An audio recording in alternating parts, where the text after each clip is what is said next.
Welcome to Gaia Dairy Farming Insights, the infotainment podcast for the Dairy Farming Network. Join our community that takes you on a journey through the vastness of milk production, your source of knowledge and inspiration in every episode.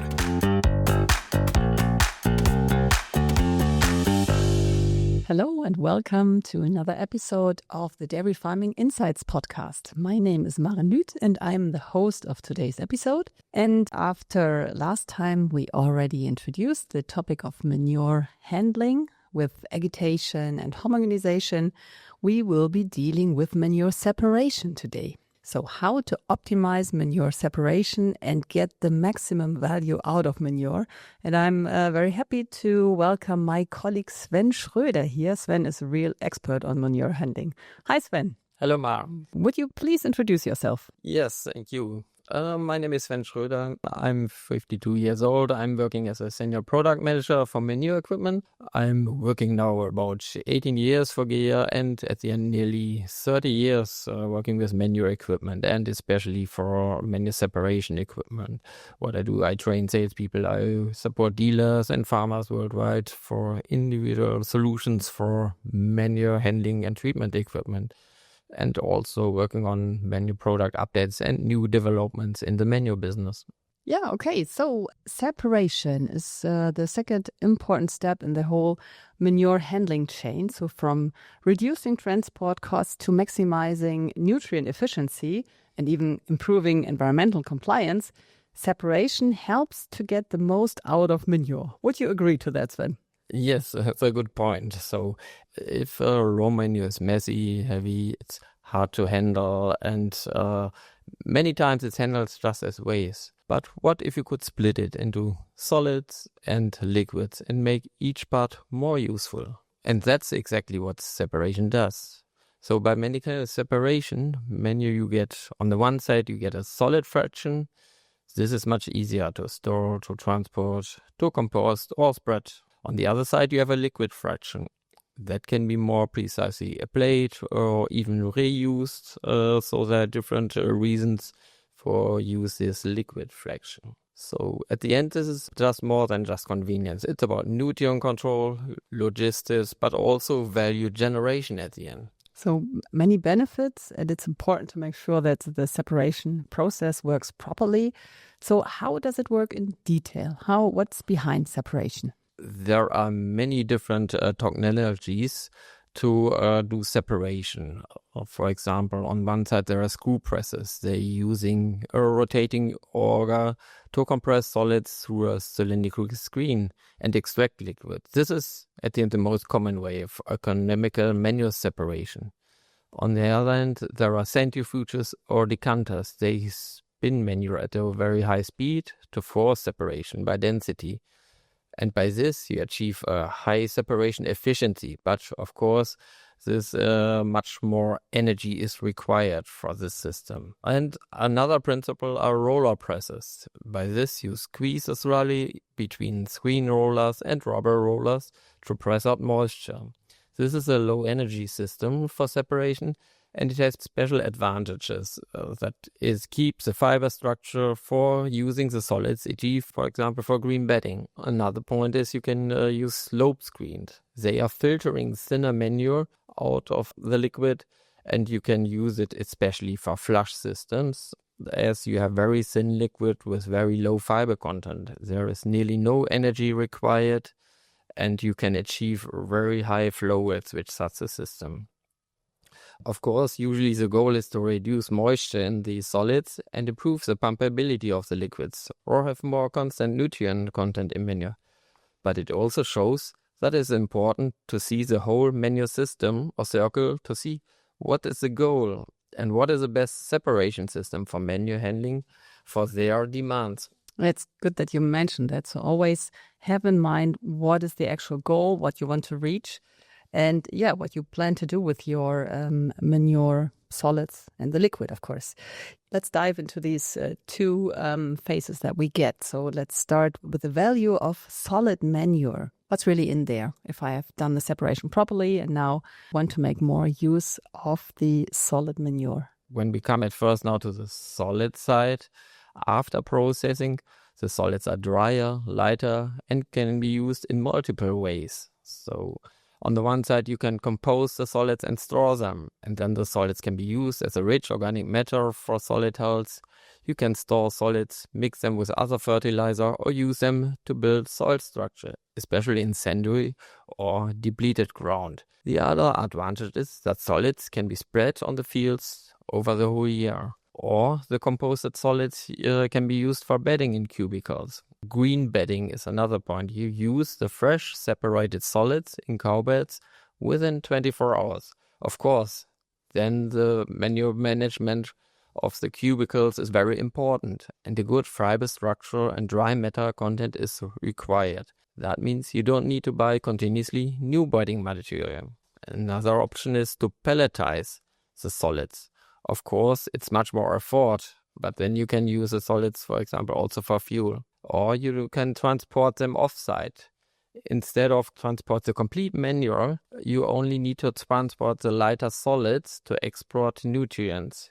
If you have limited area to spread out and you required to export the nutrients, then the easiest economical way is to just transport these solids. By this, you avoid the limitation of cows because of the available area. And another remark, solids still contain valuable phosphorus and also organic carbon. And nowadays, sustainability plays still a bigger role, and it makes sense to think about the different options with this. Sven, now you really mentioned many different options what to do with the solid elements, but aren't there still a lot of nutrients in there, Sven? There are still very phosphorus, also organic carbon in it. And as mentioned before, nowadays sustainability plays a bigger role and makes sense to think about or for different options like this. Yeah, definitely. So right now we talked about the options, how to make best use of the solid elements and the solid manure. What about the value of liquid manure? So which options are at hand here? It's a valid question, Mark. So if we now talk about this liquid fraction, there are different advantages of separation in the separated liquid. You achieve a reduction of volume because then that means you have less storage required. And that could mean at the end you can keep more cows at the same storage because you reduce the volume to a certain degree depending on the thickness of a manure. It can be. How much would that be, the reduction? Good point. Yeah, it can be between 10 to 15%. As thicker the manure, as higher the volume reduction will be at the end. So it's really significant. Yes. If you have a thin liquid, then of course volume reduction is much less, yes. And another point is you have no floating layers and nearly no sediments in the manure storage and no bigger fibers. That means at the end it's much easier to handle. So it's easier to agitate or to pump, and for spreading, it's much better to make use of it. And also the liquid, then you have less odor. At the end, after separation, solids and liquids smell less after separation. So especially if you are close to an area, to houses, it's also helpful if there's less smell in the manure. Definitely. And of course, if you have the separated liquids, there's more precise application on the fields possible because of constant consistency and nutrient content. So it goes in the direction of precision farming, as you can do much more exact spread the manure on the fields. And especially if you have very thick manure, there is no, let's say, covering of the crops. If you spread thick manure on the manure, you can imagine that it creates a layer on the crops, and this can destroy the crops, the smells, and you have a loss of nutrients and less emissions. And you also can price easier through irrigation or injection systems with precision. Of course, depending on separation quality, you can see which system can be used at the fields. And there are less nutrients, and that means less risk of phosphorus overload in the grounds, as this tends to stay in the solids. And another important point is that liquid can be reused, for example, for churning cleaning systems or other barn cleaning systems. And by this, you reduce the additional amount of fresh water. So also a very important point. So in total, this means with the separation process, I can reach better timing, better targeting, and also better crop uptake when I use the liquid fraction properly. Yes, that is right. And additionally, you have fewer solids in the lagoons, in the storage tanks. That means they are cleaner and much easier to handle for your pumps and for agitation, or you have long distance transfer pumping required. And another important need to be considered, whatever for a separation system you're using, a well homogenized manure before entering the system is important. For good constant separation performance and result, you need to have it well mixed up and have then a very good separation quality after it. That means in the quality of the liquid and also quality of the solids. For example, in many cases, if there's a problem with the separation, usually this is related to the use of the manure system. That could mean that not well mixed manure, not the right equipment for the system. So it's important to look at the system. What is the right equipment to use?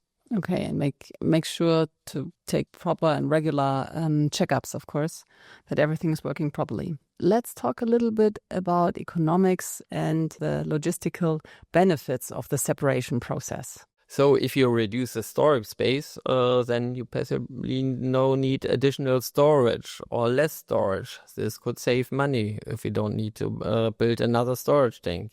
If you reuse solids for bedding, this could mean you reduce costs for bedding material. Depending on a region area, this cost of bedding material can vary a lot. Another point is you can cut transport costs. If you are not moving the whole manure, that means you don't transport the water, you just export the nutrients. By this, you reduce the transport costs. Another point is you have less efforts for agitation of storage bits. Because of the thinner material, you need less energy and less time for mixing these pits. And if you're a dairy farmer with limited spreading area or a swine producer facing storage constraints, separation could pay off quickly, sometimes in under 2 years. But of course, this depends a lot on needs and requirements. So it's really worth looking a bit detailed into the whole process and how to optimize it for your individual farm. But yeah, the whole process, of course, comes with a lot of environmental gains, and this is important nowadays. So how does governmental regulation help to speed up some processes and some developments? Yes, that's good. Because there are usually at the end 2 reasons for an investment, in separation. It pays off at the end, or it is required for your manual system, or because of regulation. So, and you can overlook additionally the environmental advantages if you use separation. Which are them? Yes. So on one point is it helps to manage your phosphorus responsibility, especially in sensitive watersheds, and you reduce the risk of nutrients over application, which is nowadays also a topic in many areas. There is much more precision farming possible. You have a much better and constant yield on the field if you constant can spray this manure with the same quality and same nutrient content. And additionally, you minimize odor and emission in the solid and in the liquid part. There are many environmental regulations in Europe and also North America now encourage or mandate separation in nutrient hotspot areas. That means investing now may help for future-proof your operation. Definitely. If I now think of integrating a whole manure process into my existing farm, what should I especially take care of? Of course, whatever your farm has, there are different reasons why you can use a separation. And at the end, the separation system can be tailored to your system. If you are a small farmer, let's say, then a basic separation can be used just for separate the solids from the liquids. Or if you have a larger operation, you can have a full separation system, including possibly a digester and recycling of liquid. Or you are working as a contractor and you can also work with mobile separation. So this means there are many different and scalable solutions that really fit every individual farm's needs and also budget. Yes, that is right. So it's not just a piece of equipment, it is related to the right menu system, what fits to the farm, depending on size and what should be achieved. What recommendation would you give when you want to start with separation? Of course, a separation system can be tailored to your system. If you are a small farmer, you can use a basic separation system just for solid liquid separation. If you have a large farm operation, you can install a full separation system, including possible digestion system and also recycling of liquid. Or if working as a contractor, you can work with mobile separation. So there are really lots of scalable solutions that can be tailored to your needs and to the farm's budget. Yes, so that is right. It is important that not just to look at the separator, but for creating a complete menu system solution for the system. For example, it doesn't make sense to just save water in the parlor for cleaning it, and then at the end, you may need to add water to dilute it to be able to pump it and transfer it. Okay, so when somebody wants to get started with separation, what would you recommend? Just start simple. So you can even start with separation, which you use from a contractor, rent it monthly to see what would be your effect on your farm. Okay, and what kind of equipment does GEA offer in this area? GEA offers a different separation system for any application, for thin or thick manure, from store to send. There are different types of separation if you talk about roller presses, dewaterer systems, slope screens or decanters. They are in our portfolio. So we have a long-term experience at GEA network and dealer network worldwide and can support for designing individual solutions for menu separation system, including, for example, the additional equipment like pumps and agitators. Right. So to wrap it all up, separating manure isn't just about managing waste, Sven, or? No, at the end, it's all about maximizing value and a complete manure treatment system solution. It's about creating more usable products, including sustainability in manure treatment systems, applying nutrients where and when they're needed, and avoiding emissions and reduce smell. And, of course, saving time, space, and money. If you want to unlock the full potential of what your animal produce, separation might be your smartest move yet. Thank you, Sven, for giving us these detailed insights on the separation process. It was really a pleasure talking to you. Thank you so much. Thank you very much. And thank you to all our listeners, and watch out to our final episode in our manure series.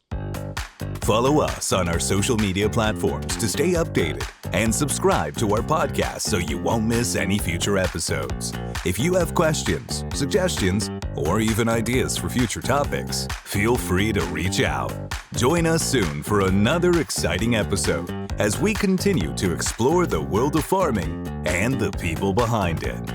Until then, keep farming and growing.